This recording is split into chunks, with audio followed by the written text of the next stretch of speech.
The Music of Erich Zann by H.P. Lovecraft. I have examined the maps of the city with the greatest care, yet have never again found the Rue d'Orsay. And these maps have not been modern maps alone, for I know that names change. I have, on the contrary, delved deeply into all the antiquities of the place, and have personally explored every region of whatever name which could possibly answer to the street I knew as the Rue d'Orsay. But despite all I have done, it remains an humiliating fact that I cannot find the house, the street, or even the locality where, during the last months of my impoverished life as a student of metaphysics at the university, I heard the music of Erich Zann.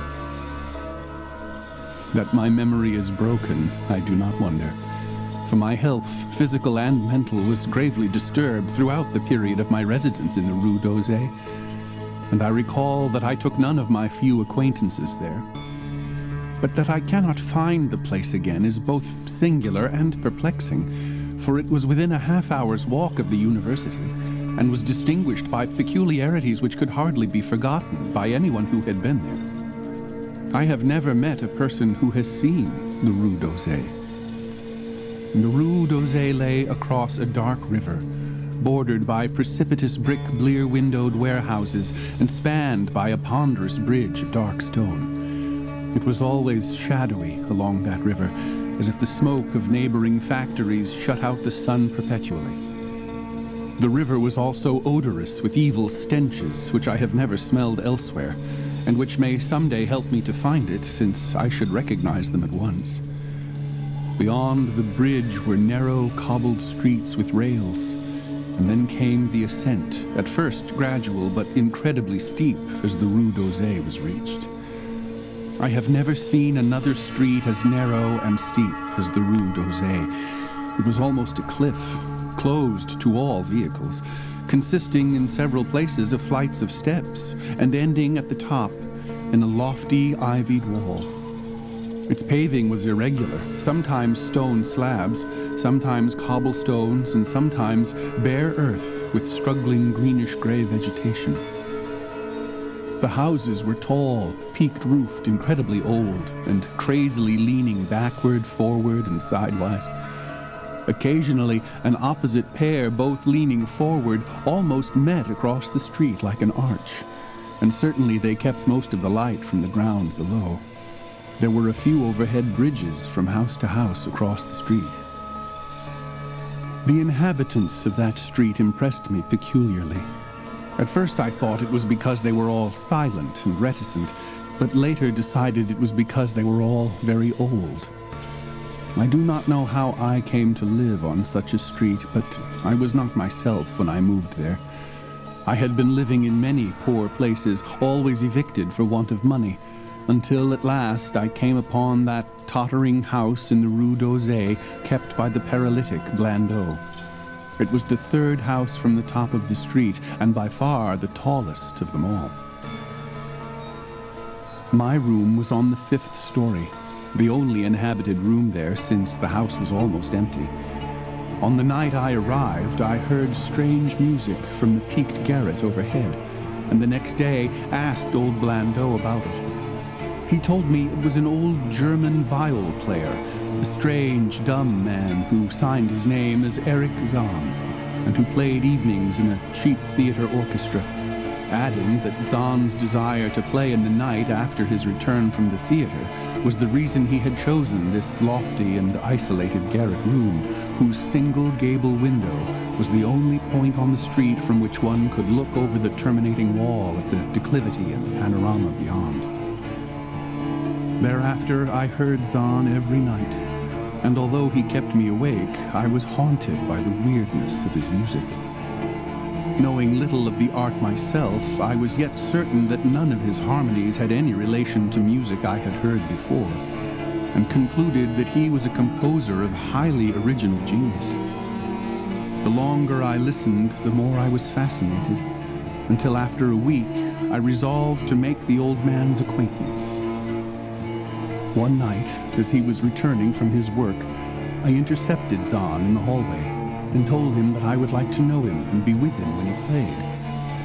He was a small, lean, bent person with shabby clothes, blue eyes, grotesque satyr-like face, and nearly bald head, and at my first words seemed both angered and frightened. My obvious friendliness, however, finally melted him, and he grudgingly motioned to me to follow him up the dark, creaking, and rickety attic stairs. His room, one of only two in the steeply pitched garret, was on the west side, toward the high wall that formed the upper end of the street. Its size was very great, and seemed the greater because of its extraordinary bareness and neglect. Of furniture, there was only a narrow iron bedstead, a dingy washstand, a small table, a large bookcase, an iron music rack, and 3 old-fashioned chairs. Sheets of music were piled in disorder about the floor. The walls were of bare boards and had probably never known plaster, whilst the abundance of dust and cobwebs made the place seem more deserted than inhabited. Evidently, Erich Zann's world of beauty lay in some far cosmos of the imagination. Motioning me to sit down, the dumb man closed the door, turned the large wooden bolt, and lighted a candle to augment the one he had brought with him. He now removed his vial from its moth-eaten covering, and taking it, seated himself in the least uncomfortable of the chairs. He did not employ the music rack, but offering no choice and playing from memory, enchanted me for over an hour with strains I had never heard before, strains which must have been of his own devising. To describe their exact nature is impossible for one unversed in music. They were a kind of fugue, with recurrent passages of the most captivating quality, but to me were notable for the absence of any of the weird notes I had overheard from my room below on other occasions. Those haunting notes I had remembered, and had often hummed and whistled inaccurately to myself, so when the player at length laid down his bow, I asked him if he would render some of them. As I began my request, the wrinkled satyr-like face lost the bored placidity it had possessed during the playing, and seemed to show the same curious mixture of anger and fright, which I had noticed when first I accosted the old man. For a moment I was inclined to use persuasion, regarding rather lightly the whims of senility, and even tried to awaken my host's weirder mood by whistling a few of the strains to which I had listened the night before. But I did not pursue this course for more than a moment, for when the dumb musician recognized the whistled air, his face grew suddenly distorted with an expression wholly beyond analysis, and his long, cold, bony right hand reached out to stop my mouth and silence the crude imitation. As he did this, he further demonstrated his eccentricity by casting a startled glance toward the lone curtained window, as if fearful of some intruder. A glance doubly absurd, since the garret stood high and inaccessible above all the adjacent roofs, this window being the only point on the steep street, as the concierge had told me, from which one could see over the wall at the summit. The old man's glance brought Blando's remark to my mind, and with a certain capriciousness, I felt a wish to look out over the wide and dizzying panorama of moonlit roofs and city lights beyond the hilltop, which of all the dwellers in the Rue d'Orsay only this crabbed musician could see. I moved toward the window and would have drawn aside the nondescript curtains, when, with a frightened rage even greater than before, the dumb lodger was upon me again, this time motioning with his head toward the door as he nervously strove to drag me thither with both hands. Now thoroughly disgusted with my host, I ordered him to release me, and told him I would go at once. His clutch relaxed, and as he saw my disgust and offense, his own anger seemed to subside. He tightened his relaxing grip, but this time in a friendly manner, forcing me into a chair, then with an appearance of wistfulness crossing to the littered table, where he wrote many words with a pencil in the labored French of a foreigner. The note which he finally handed me was an appeal for tolerance and forgiveness. Zann said that he was old, lonely, and afflicted with strange fears and nervous disorders connected with his music and with other things. He had enjoyed my listening to his music and wished I would come again and not mind his eccentricities. But he could not play to another his weird harmonies, and could not bear hearing them from another. Nor could he bear having anything in his room touched by another. He had not known until our hallway conversation that I could overhear his playing in my room, and now asked me if I would arrange with Blando to take a lower room where I could not hear him in the night. He would, he wrote, defray the difference in rent. As I sat deciphering the execrable French, I felt more lenient toward the old man. He was a victim of physical and nervous suffering, as was I, and my metaphysical studies had taught me kindness. In the silence there came a slight sound from the window. The shutter must have rattled in the night wind, and for some reason I started almost as violently as did Erich Zann. So when I had finished reading, I shook my host by the hand and departed as a friend. The next day, Blando gave me a more expensive room on the 3rd floor, between the apartments of an aged moneylender and the room of a respectable upholsterer. There was no one on the 4th floor. It was not long before I found that Zann's eagerness for my company was not as great as it had seemed while he was persuading me to move down from the 5th story. He did not ask me to call on him, and when I did call, he appeared uneasy and played listlessly. This was always at night. In the day he slept and would admit no one.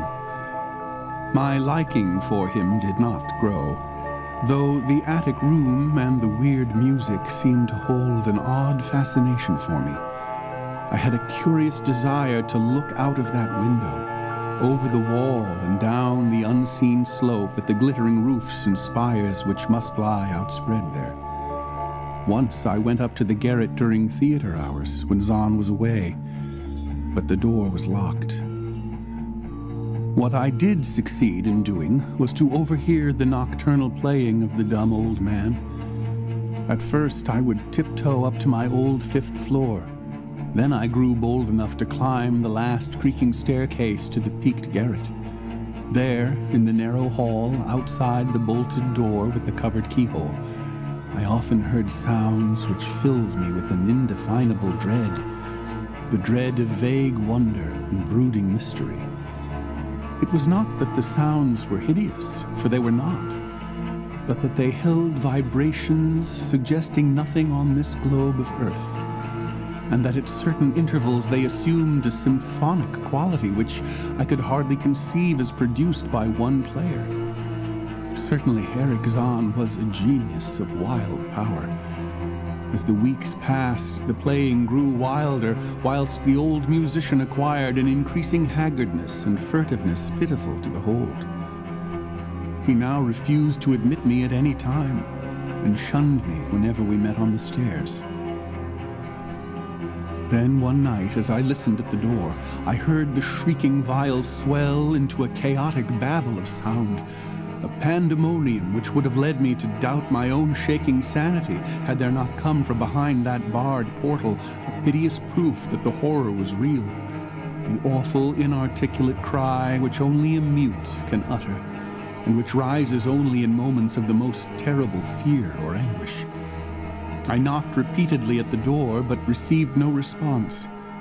Afterward I waited in the black hallway, shivering with cold and fear, till I heard the poor musician's feeble effort to rise from the floor by the aid of a chair. Believing him just conscious after a fainting fit, I renewed my rapping, at the same time calling out my name reassuringly.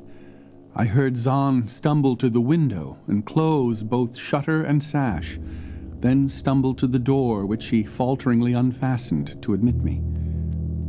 This time his delight at having me present was real, for his distorted face gleamed with relief, while he clutched at my coat as a child clutches at its mother's skirts. Shaking pathetically, the old man forced me into a chair whilst he sank into another, beside which his viol and bow lay carelessly on the floor. He sat for some time inactive, nodding oddly, but having a paradoxical suggestion of intense and frightened listening.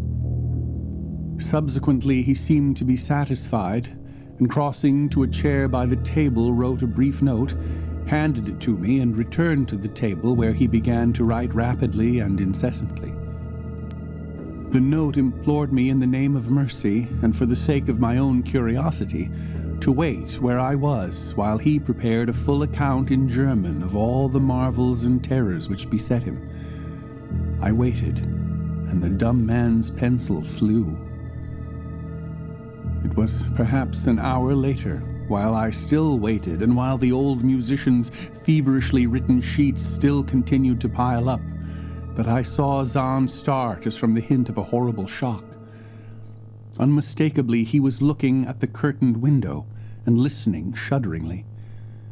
Then I half fancied I heard a sound myself, though it was not a horrible sound, but rather an exquisitely low and infinitely distant musical note, suggesting a player in one of the neighboring houses, or in some abode beyond the lofty wall over which I had never been able to look. Upon Zann, the effect was terrible, for dropping his pencil suddenly, he rose, seized his viol, and commenced to rend the night with the wildest playing I had ever heard from his bow, save when listening at the barred door. It would be useless to describe the playing of Erich Zann on that dreadful night.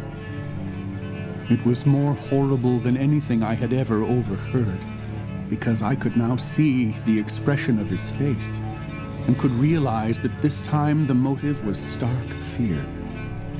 He was trying to make a noise, to ward something off or drown something out. What, I could not imagine, awesome though I felt it must be.